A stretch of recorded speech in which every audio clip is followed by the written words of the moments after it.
What's going on, everybody? It's the Video Gamers Advocate. It's Lando Riggs, and you're seeing some gameplay from the video game Rising Storm 2 Vietnam, which I believe is very appropriate in today's topic, which is Veterans Day. And I want to give a happy Veterans Day greeting to all of the men and women of the United States that have served.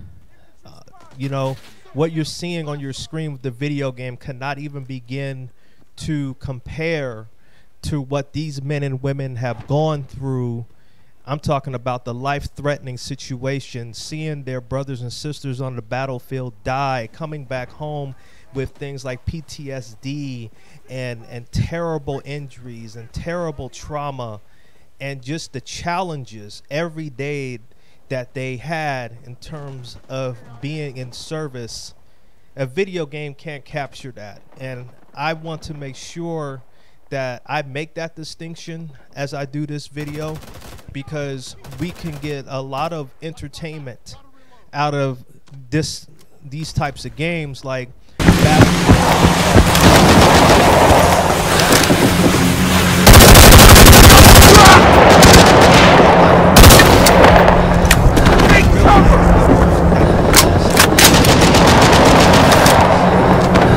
Watch for Charlie.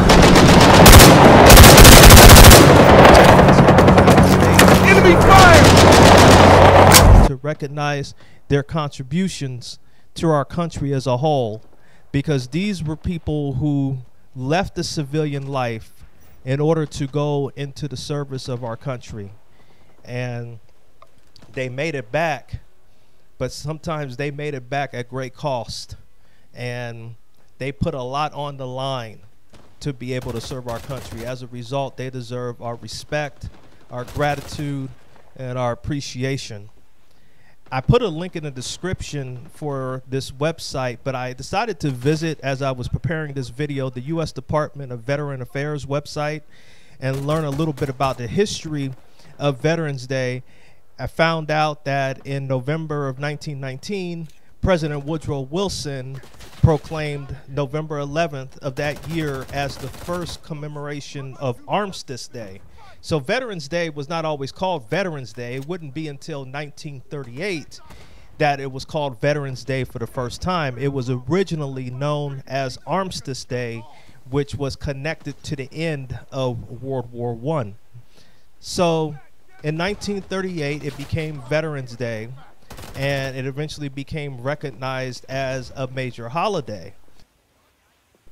It was interesting that in 1971, October 25th, 1971 exactly, that was the first year that Veterans Day was not held in November. And it took a public law signed into play by President Gerald Ford in September of 1975 to eventually bring the holiday back to November 11th, which it did in 1978. So it's a little bit of the history involving Veterans Day that I thought was very, very interesting.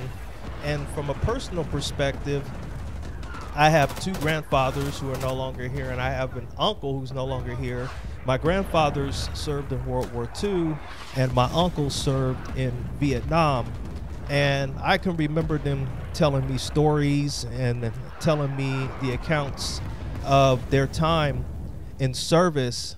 And it was something that I do remember them being very proud of, and the pride that they had on their face when they talked about leaving civilian life in order to be of service to their country was something that they took very seriously and something that they cherished as well.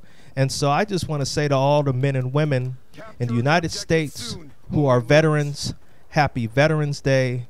Thank you very, very much for your service. Thank you for all that you've done.